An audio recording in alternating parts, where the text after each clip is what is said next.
Hola, salam Just Talk. Gue kembali lagi. Sebelum gue mulai, gue mau bilang banyak komplain kenapa gue nggak bikin video. Satu, gue bukan robot yang tiap hari harus bikin video. Kalau gue bisa, gue bikin video. Dan kedua, banyak sekali negatif komentar ya. Faktanya gue lagi di luar kota, lagi ada tugas. Jadi gue nggak bisa kayak di Jakarta jam 5, jam 6 gue masih bangun. Ternyata di sini jam 2.3 gue udah tepar karena seharian sangat aktif. Oke. Jadi itulah kenapa gue hari Sabtu Minggu nggak bikin video. Dan sekarang gue balik ke Jakarta. Belum balik, makanya gue mau bikin video dulu. Contoh hal yang negatif itu seperti ada beberapa yang bilang, ya gue nggak bikin video karena MU menang. Ya terserah lu lah, gue udah capek ngeladenin netizen yang berpikir negatif terus. Gue cuman bilang, kalau lu berpikir negatif terus, hal yang negatif akan menyampiri hidup lu. Jadi jangan lupa yang gue selalu bilang, cek di Twitter gue, karma is watching you. Oke? Hilanginlah rasa dengki dan rasa negatif, karena beda pendapat itu biasa. Ya jadi gue bikin MU. Sekarang gue mau bahas MU dan match lainnya ya. Jadi bukan karena gue benci MU gue nggak bikin video, karena gue harus tugas. Seperti kalian lihat, backgroundnya beda. Besok sudah kembali normal. Besok gue bikin preview UCL. Kita mulai dari PSG dulu. Jadi PSG itu menang 3-0 lawan Bordeaux. Dan nama Neymar dan Messi itu dibu oleh fansnya. Bahkan fansnya mengeluarkan statement bahwa mereka minta Messi, Neymar cabut kalau nggak salah. Terus Mbappe, terus Pochettino, bahkan pemiliknya Nasser itu disuruh ganti. Ini fans ini kalau kardus ya, ini contohnya. Gue bingung, mereka kenapa, bahwa mereka protes ya fine-fine aja. Bahwa PSG tidak lolos, gue rasa memang skuadnya ya. Skuadnya itu kan perkumpulan pemain bintang tapi tidak bisa jadi satu tim. Kalau lihat ya di tengah itu, kecuali Verratti itu mediocre semua. Wingbacknya untuk gue juga mediocre. Kimpembe sama Marquinhos yang harusnya biasanya bermain bagus, Marquinhos hancur-hancuran mainnya. Jadi untuk gue itu agak aneh kalau fans PSG punya cita-cita untuk menang Champions League. Nah, lu harus ganti squad, bikin as a team, bukan as an individu. Sekarang ini benar-benar individu yang lagi bermain bola aja. Dan kelihatan untuk gue kan selalu bilang, gue sih nggak ada masalah Messi pergi. Memang sudah waktunya. Dan terbukti kemarin Messi bener-bener ya jelek banget. Jalan kaki terus, nggak bantu defense. Dan Barca akan meroket tanpa Messi. Dan kembali terbukti. Oke, tapi kita mau bahas itulah PSG. Untuk gue sih agak aneh bahwa fansnya melakukan hal-hal seperti itu. Fans protes, fans kecewa biasa. Tapi kalau berdasarkan satu pertandingan itu agak aneh. But anyway, itu hak mereka juga mau protes atau enggak. Kita ke MU. MU menang 3-2. MU harus menang karena lawannya itu Spurs, direct competitor. Ini gue sambil lihat iPad gue. Direct competitor, dan akhirnya Cristiano Ronaldo cetak hat-trick. Langsung lah satu timeline Twitter, siu-siu lah apalah ini itu. Kita realistis aja lah. 10 match terakhir, berapa match Ronaldo main bagus. Udah itu aja.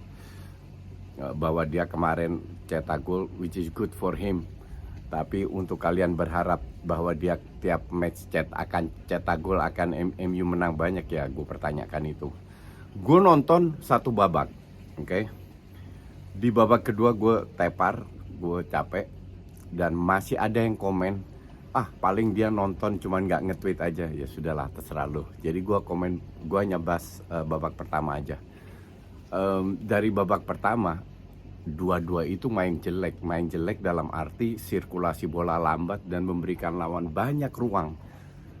MU dapat berapa kali peluang, Spurs pun demikian, karena terlalu banyak ruang yang pergerakan antar pemain, antara zona defense, man to man defense itu jelek banget.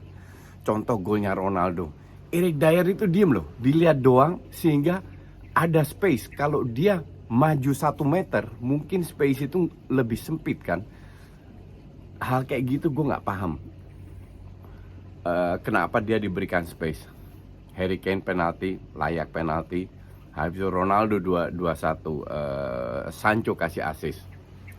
Nah, akhirnya Sancho kasih assist. Hal-hal kayak begini, plus poinnya ya harus dilakukan dia lebih banyak. Bahwa untuk kalian yang mengkritik, pada saat kalian mengkritik ke Ronaldo, gue selalu bilang, gimana dia mau cetak gol kalau dia nggak dapat umpan. Dan kemarin akhirnya dia diumpan, karena perannya dia sekarang itu kan real striker. Maka dari itu gue agak aneh, tapi ya sudahlah. Maguire gol bunuh diri, orang menilai Maguire hanya dari satu momen bunuh diri. Coba lihat 90 menit selama dia bermain jelek nggak? Kita fair aja. Gue bilang nggak jelek, sama sekali nggak jelek. Mungkin nggak top nggak bagus, tapi bahkan fans MU menilai Maguire hanya dari satu momen itu. Memang gue akui dia akhir-akhir ini banyak bikin kesalahan, bikin blunder. Tapi dia juga melakukan hal yang banyak tugasnya sebagai center back secara benar. Jadi gue rasa itu tidak fair ya. Selamat untuk MU menang, jadi minimal ring 4 itu lebih seru lah. Chelsea menang 1-0. Chelsea pun juga kesulitan. Tapi kalau kesulitannya Chelsea, kesulitan dalam arti meng-create peluang, harusnya Havertz menurut gue itu dapat merah. Tapi ya wasit nggak ngasih, that's okay. Bahwa Chelsea layak menang, iya, karena dari sisi permainan lebih bagus. But they don't create chances. Nggak banyak peluang yang mereka ciptakan.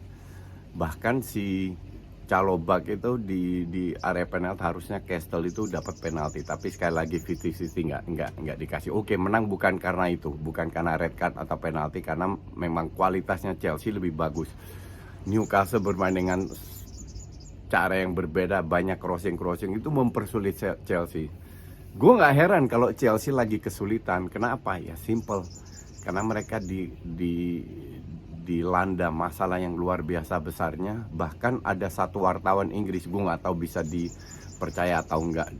Gue nonton di TV Sky Sport, dia bilang kalau seandainya hal ini tetap terjadi 2-3 minggu lagi Chelsea nggak punya duit, karena mereka nggak boleh punya income. Jadi pemasukan itu kan bukan dari tiket terusan, pemasukan itu dari orang yang nonton. Itu nggak boleh datang, nggak boleh diterima, nothing. Bener-bener nggak boleh ada uang masuk. Sementara operasional kan jalan terus. Lu bayar steward, bayar security, bayar ini itu kan harus dibayar terus. Kalau perusahaan seperti itu kan lu mikir juga untuk membantu pelayanan. Enaknya gue nggak tahu, kita lihat aja. Tapi semoga agak menyedihkan kalau Chelsea nggak bisa bayar pesawat, contoh ke Lille dan lain-lainnya. Kalian tahu semua, mereka away hanya dijatah 20.000 pounds. Gila aja 2.000 pounds. Gimana mau naik pesawat, satu tim itu ada 40-50 orang.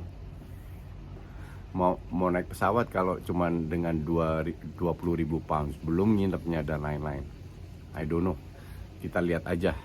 Tapi Chelsea ya, in this case gue happy kalau Chelsea menang. Minimal mereka menunjukkan, walaupun dengan cara yang susah, menit 88 mereka menunjukkan mentalnya dan skill individunya, terutama Havertz yang lagi berapa bulan kita tahu terseok-seok. Akhir 2-3 match terakhir dia main bagus, bukan hanya cetak gol lewat penalti, tapi dia main bagus. Itu yang penting. Kalau lihat golnya, Ziyech passing ke dia, kontrolnya, finishingnya, ya itu kualitasnya Havertz. Sekarang kan yang penting bukan menang lawan Newcastle dapat 3 poin, konsistensi itu yang dilihat. Oke? Kita ke match yang kemarin. Arsenal menang 2-0 lawan City. Main bagus, that's the most important thing. Walaupun City dapat Leicester.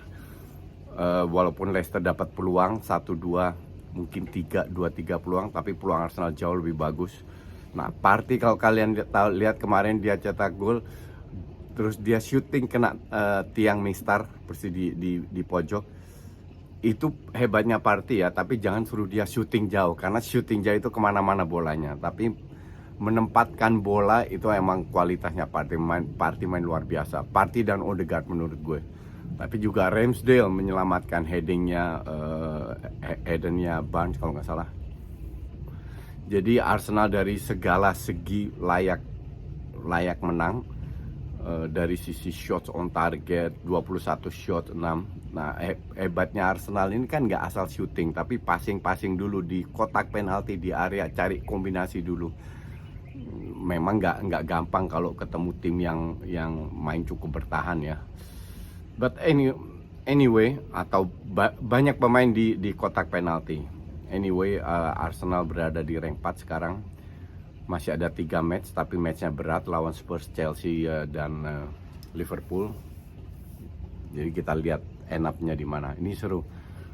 Gue akan prediksi rank 4 ini untuk MU dan Arsenal, bukan Spurs, bukan West Ham dan lain-lainnya. Match terakhir Barca, gue nggak nonton sama sekali karena terlalu pagi buat gue. Gue udah ngantuk, gue udah tidur. Tapi tadi sebelum bikin video ini gue nonton sedikit highlights di babak pertama dan babak kedua, cuman golnya Riqui Puig. Ya Barca is Barca, bermain seperti very smooth semua, passingnya oke, gol-golnya oke. Akhirnya seperti Havertz di Chelsea, Torres di Barca, 2 match beruntun cetak gol, dan ya walaupun satu dari penalti, tapi minimal, dan gol kedua cukup keren. Minimal percaya diri ini pemain meningkat, itu yang dibutuhkan oleh Barca. Aubameyang cetak gol, dan golnya itu gol real striker gol ya, bukan indah atau apa, tapi yang penting masuk. Menang lagi 4-0. Seperti yang gue sering katakan ya, kembali terbukti. Walaupun yang masih gue jadi tanda tanya adalah konsistensi. Mereka so far so good konsistensinya. Sekarang kita lihat seperti apa. Nanti kan ada Gala Away dan El Clasico. Kalau El Clasico Barca bisa menang, ini akan menjadi booster yang luar biasa untuk pemain Barca, bahwa mereka bisa masuk ke rank 2. Sekarang sisanya 1 match kalau nggak salah. Selisih hanya 2 poin sama Sevilla. Sevilla akhirnya kan seri terus. Jadi sangat amat bisa untuk lolos. Oke? Sementara itu dulu. Kita ketemu besok dengan preview Champions League, juga Arsenal plus Liverpool. Thanks for watching.